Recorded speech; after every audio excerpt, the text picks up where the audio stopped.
UP और उत्तराखंड की खबरों के लिए एबीपी गंगा को सब्सक्राइब करें और बेल आइकन दबाएं।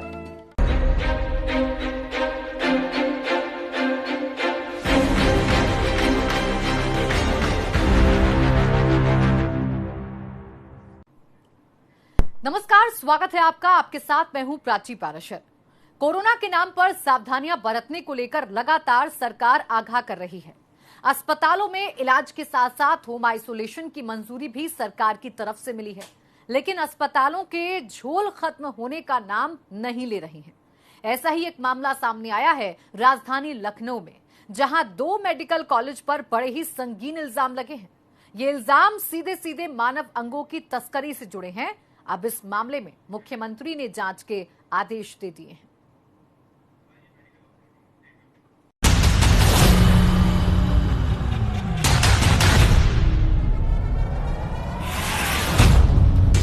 क्या राजधानी लखनऊ में चल रहा है बड़ा खेल?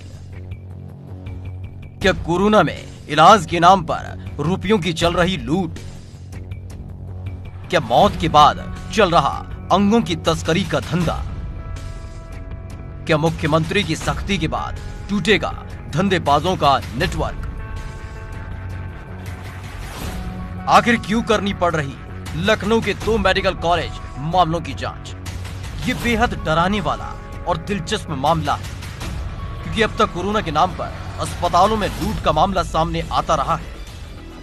कोरोना के इलाज में भर्ती मरीजों से लाखों रुपए की बिल वसूलने की शिकायतें तो मिलती रही हैं, वो भी तब जब कोरोना के दौर में डॉक्टरों को भगवान माना गया, उन्हें कोरोना वॉरियर का दर्जा दिया गया।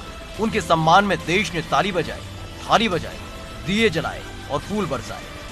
वो सब कुछ किया जो त्याग और समर्पण के सम्मान में किया जा सकता है।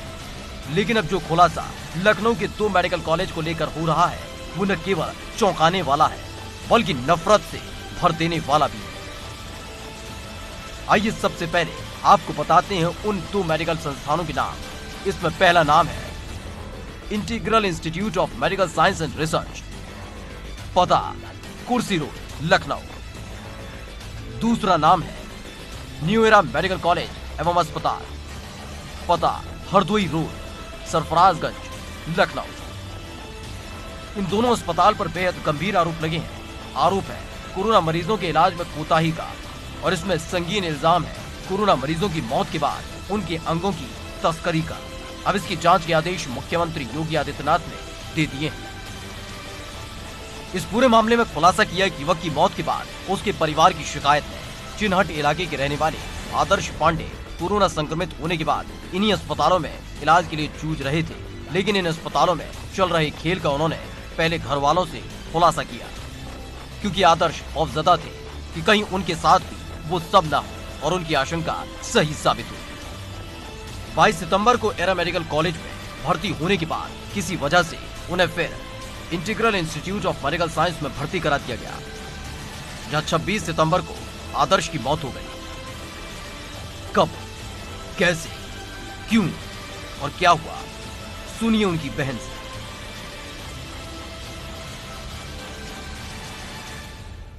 आदर्श की मौत एक साजिश का हिस्सा थी और इसके पीछे कहीं ना कहीं अंग तस्करी का गैंग काम कर रहा है। हमारे साथ बात करने के लिए आदर्श की बहन है, युक्ता है।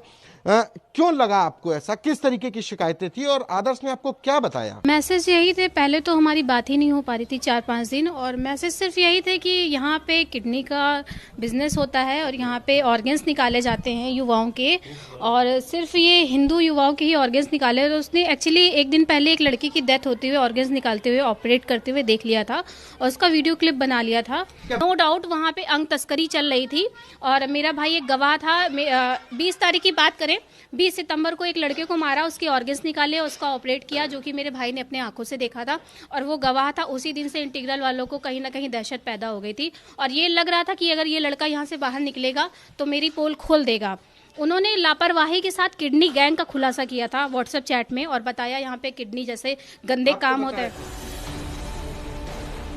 दिलचस्प बात यह है कि अपने भाई को इंसाफ दिलाने के लिए बहन को हर दर पर चक्कर काटने पड़े। पुलिस से लेकर अधिकारियों और अधिकारियों से लेकर मंत्री तक इस मामले को पहुंचाया गया, जिसके बाद इसमें प्राथमिक जांच भी हुई, जिसकी रिपोर्ट डीजी मेडिकल के पास है। अपने निजी क्षेत्र चिन्हट थाने पे ही गई थी, जो कि मेरा यहाँ पे है निवास।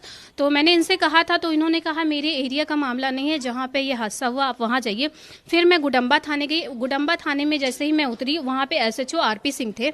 उन्होंने एक चीज़ बोला कि यहाँ ये बहुत बड़ा हाई प्रोफाइल नेटवर्क है और आपको पता नहीं है आप किसने पंगा ले रही हैं, और इस पे थानेदार बोल रहा है कि बहुत बड़ा नेटवर्क है। आप मेरा ट्विटर अकाउंट चेक करिए, उसमें मैंने लगातार मेंशन किया था। और उसके बाद उन्होंने कहा ये ठाकुरगंज का मामला है, क्योंकि डेथ वहीं पे हुई है एरा के पे, तो आप वहाँ जाइए। जब मैं एरा गई तो एरा पे के इंस्पेक्टर ने मुझे जो 0 वाली FIR होती उस आधार पे मेरी प्रार्थना पत्र स्वीकार की, लेकिन उन्होंने लगातार मुझे 15 दिन तक टहलाया और जांच नहीं की उस पर। तो उसके बाद मैं फिर DM के पास गई थी। DM के बाद मैं पुलिस आयुक्त के पास गई, कमिश्नर साहब के पास। उसके बाद मैं मंत्री ब्रजेश पाठक के पास गई थी। हालांकि पुलिस तो पहले ही साफ कर चुकी थी कि बहुत बड़ा नेटवर्क इसके पीछे लगा है। अब मुख्यमंत्री ने जब जांच के आदेश दिए हैं तो इस मामले में इंसाफ की उम्मीद भी जगी है। लेकिन मृतक आदर्श के पिता का मानना है कि ये मामला सामान्य जांच का नहीं है, बल्कि हो सकता है कि इसमें NIA जैसी एजेंसी को भी शामिल करने की जरूरत पड़े। हमको तो अब लगता है हमारे सांसद कौशल किशोर माननी जो है वो भी पीड़ित हैं, उनके भी साथ जो हुआ है दुखद है। उन्होंने मेरी काफ़ी हेल्प की है। तब हम जांच होगी तो जी अभी सांसद ने फोन करके ही बताया है कि आपके केस में जांच शुरू हो गई है, मुख्यमंत्री ने आदेश दे दिया है। हम कितने बड़े रैकेट का भंडाफोड़ हो पाएगा, चूंकि मुख्यमंत्री के पास है मामला। आत्मबल से बड़ा कोई बल नहीं होता है। हम तो सबसे नीचे पायदान के हैं। हमारे प्रदेश लेवल के जो माननीय मुख्यमंत्री जी हैं, उन्होंने आदेश दिया है, तो मुझे पूर्ण विश्वास है कि इस पर कार्रवाई होगी। क्योंकि ये मुझे लग रहा है कोरोना जिहाद के नाम पर ये लोग ऑर्गन निकाल रहे हैं, बहुत बड़ा रैकेट है। जब एक इंस्पेक्टर रैंक का अधिकारी बोलता है कि हम इसमें हाथ नहीं डाल सकते हैं क्योंकि ये बहुत बड़ा रैकेट है, इसमें सीमो लिख के देंगे तभी हम कुछ कर पाएंगे, तो इसलिए हम लोगों को इतना चांस ऊपर वाले ने दिया कि हम कहीं कोई रास्ता नहीं जानते थे। मुख्यमंत्री से मिलने के बाद ये उम्मीद अब बढ़ी है कि हाँ न्याय होगा, क्योंकि ये दोनों हॉस्पिटल बहुत बड़ा खेल कर रहे हैं। इसमें छोटे अधिकारी की बस की बात नहीं। हमको तो लगता है NIA वगैरह से भी जांच कराना पड़ सकता है। जो भी अगर इन आरोपों में रत्ती भर भी सच्चाई है तो फिर ये पूरे यूपी को सावधान करने वाला है, क्योंकि इस रैकेट के तार और भी अस्पतालों से जुड़े हो सकते हैं। हालांकि इसका खुलासा तभी होगा जब इस मामले की जांच इन 2 मेडिकल कॉलेज से निकलकर आगे बढ़ेगी। लेकिन इतना तो तय है कि सरकार को इन आरोपों के नतीजे तक पहुंचना ही पड़ेगा, क्योंकि सवाल सिर्फ सेहत का नहीं बल्कि सरकार की साख का भी है।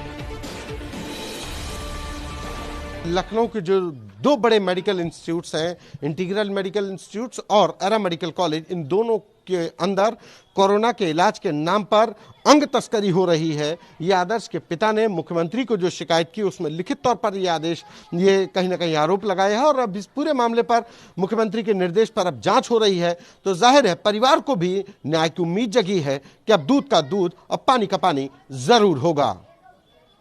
कैमरा पर्सन पंकज निगम के साथ संतोष कुमार, ABP गंगा।